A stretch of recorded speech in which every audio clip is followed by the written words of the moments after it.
Good evening, everybody. Experts around the country and here in Western New York are seeing more and more consumers turning to their phones and computers to shop. News 4's Jen Shantz joins us with a special look at how malls are combating this and who's been successful so far. Jen? Well, Alina, for a lot of us, shopping is an experience. Take Black Friday, for example. People plan their whole week around that day. A local marketing professor says the cultural experience of shopping isn't dead, it's just changing. And brick and mortar stores need to adapt to the millennial consumer. And that makes a lot of things different for shoppers and for stores. Nathan Morose owns BFLO Gallery and Gift Shop. It's a brick and mortar Buffalo-themed store in the Eastern Hills Mall.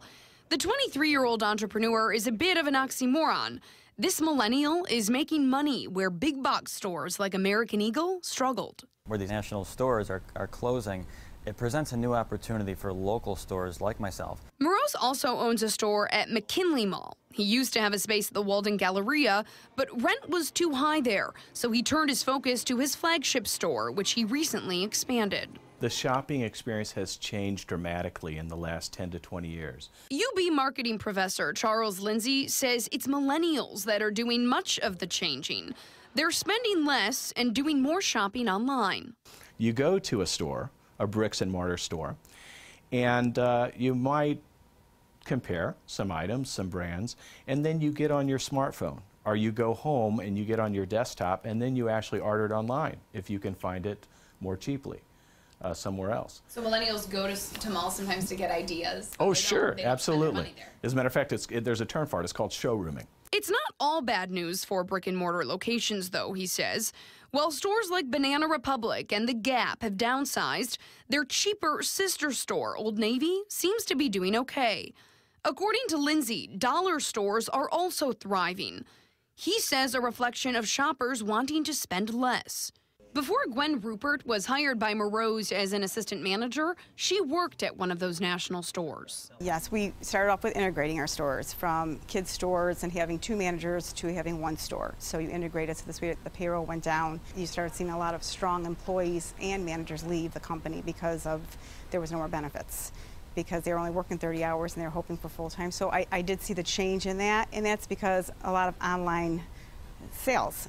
Morose isn't immune to the online giant. He's using social media as a way to lure shoppers inside Eastern Hills, a mall that's purposefully tried to bring in more locally owned specialty shops as opposed to big box stores.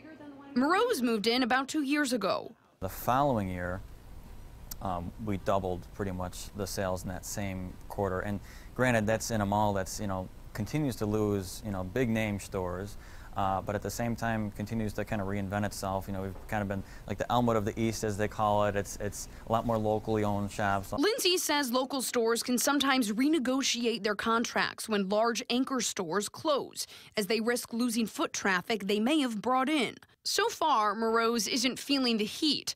But he says to keep shoppers wanting to come in, he offers free holiday gift wrapping with free boxes, a service some large chain stores have done away with. Lindsay isn't convinced small and regional shopping malls are doomed, but he says they're changing. The ones that adapt, he thinks might have a bright future. An example of a mall that's repurposing itself, the Arcade's still in operation, though it now includes condos and office spaces, also more entertainment. I spoke to Eastern Hills. They say they've had to get creative after losing some anchor stores, but staying local has been a big part of them staying in the game, they tell me. There's also a flip side to this coin, how online giants are turning to brick and mortar locations to stay competitive. That will be on our website, WIVB.com. For now, live in the studio, Jen Shantz, News 4 at 5:30. It's fascinating, Jen. Thank you.